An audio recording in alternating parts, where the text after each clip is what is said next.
ফেনীর মানুষ সম্পর্কে আমার অনেক কিছু বলার আছে ভাই। আমি এতদিন জাস্ট মুখটা অফ করে রাখছিলাম, কিছু বলি নাই, বাট এখন আমি বলতে বাধ্য হচ্ছি। কিছুদিন আগে যখন ফেনীতে বন্যা হয় তখন আমি হেল্প করতে যাই, আমার কাছে টাকা নাই ভাই। আমি এজ এ ভলেন্টিয়ার যাই মানুষকে হেল্প করার জন্য, যে আমার সময় আছে, আমার শক্তি আছে, আমি ভলেন্টিয়ারই করতে পারবো। এবং মানসিকভাবে একটা প্রিপারেশন নিয়ে গেছিলাম যে ওইখানে গেলে আমি মানবিত জীবনযাপন করবো, আমি খাইতে পারবো না ঠিকঠাক মতো, আমি থাকতে পারবো না, এরকম একটা মেন্টাল সেট আমার ছিল। বাট যাওয়ার পরে কি ঘটলো, যাওয়ার পরে আমি দেখতেছি এলাকাবাসী বলতেছে যারা ভলেন্টিয়ার হিসেবে আসছেন তারা মসজিদে থাকতে পারবেন, 2 তলা 3 তলা 4 তলা আপনাদের জন্য খালি করে দেওয়া হয়েছে, আপনারা এখানে থাকেন। আমার থাকার ঝামেলা নাই।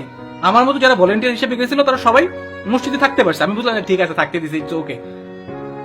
খাওয়ার টাইমে কি ঘটলো, ভাবছিলাম যে খাইতে পারবো না, এখানে একটু ঝামেলা টামেলা হবে, বাট দেখলাম যে কিছুক্ষণ পরে এলাকাবাসী আয়োজন করছে সবার জন্য খিচুড়ি পাঠাবে। আমার খাওয়ার যে চিন্তাটা ছিল, আমার থাকার যে চিন্তাটা ছিল সেটা নাই। আমি ভাবলাম যে ঠিক আছে খাইতে দিবে আর কি, খিচুড়ি হয়তো মজা টাজা হবে না, কি বানাবে না বানাবে। বাট গেস হোয়াট, খিচুড়িটা মজা ছিল।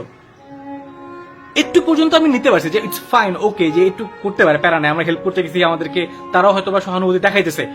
বাট এরপরে আমার সাথে যা ঘটছে সেটা ছিল আনরিয়েলিস্টিক, অবিশ্বাস্য।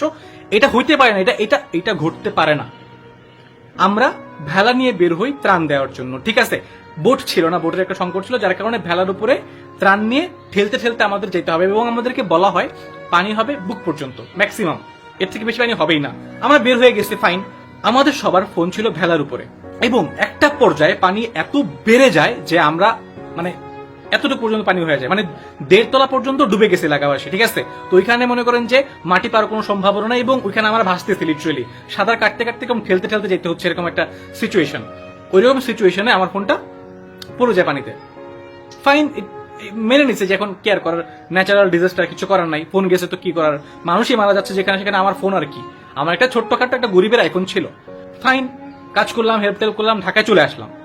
2 দিন হয়ে গেছে। 2 দিন পর যখন পানি কমা স্টার্ট করলো, তখন একজন মানুষ এটা ফেসবুকে পোস্ট দেয় ফোনটা পেয়ে, যে ভাই এই ফোনটা পাওয়া গেছে। এইটা কেমনে সম্ভব? আমি তখন 2 দিন পরে যখন ফোন পাওয়া যায়, তখন আমি গাড়িতে করে যাচ্ছিলাম নতুন একটা ফোন কেনার জন্য, ওইরকম টাইম ফোন দিছে যে ভাই আপনার ফোন পাওয়া গেছে। হাউ? ফেনীর মানুষ ভালো, ঠিক আছে, মানলাম তোমরা ভালো, কিন্তু এত ভালো কেমনে হয়? একটা মানুষ কেমনে এত ভালো হয়?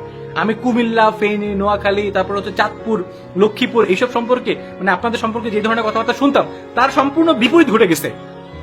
মানে এটা কেমনে পসিবল? এবং এমন না যে আমি গিয়া ফেনী থেকে ফোন নিয়ে আসছি, ফেনীর একজন ঢাকায় এসে আমাকে ফোন দিয়ে গেছে। মানে এখন আমার গিল্ট লাগতেছে। আমি এখন মানে মনে করেন যে একটা কষ্টে ভুগতেছি, একটা মানে এক ধরনের খারাপ লাগা কাজ করতেছে যে আমি যেই যতটুকু হেল্প করে আসছি তার থেকে 10 গুণ, 20 গুণ, 100 গুণ বেশি হেল্প তারা আমারে করছে। আমি এটা কেমনে লুকা রাখবো বলেন? আমি এতদিন বলতে চাইনি, বাট আমি বলতে বাধ্য হয়েছি এখন। এত ভালো মানুষ আপনারা কেন, মানে এত মানে ভালো মানুষের তো লিমিট আছে। আপনারা তো মাদার তেরেসার থেকে বড় হইতে পারবেন না নাকি? খাওয়াইতেছেন পোলাপাইনদেরকে, যারা ভলেন্টিয়ার করতে গেছে থাকতে দিচ্ছেন, ভালো ব্যবহার করতেছেন, তারপরে হচ্ছে ফোন হারায় গেছে, আইফোন, সেটা আবার ব্যাগ দিয়ে যেতেছেন। 2 দিন ছিল পানির নিচে ফোন আমার, তারপর আমি পাইছি। ঠিক আছে, প্রোটেক্টর লাগানো ছিল, পানি ঢুকবে না, বাট স্টিল 2 দিন পানির নিচে ছিল, দিয়েও গেছেন। আপনি ভালো ফোন রেখে দিতে পারতেন।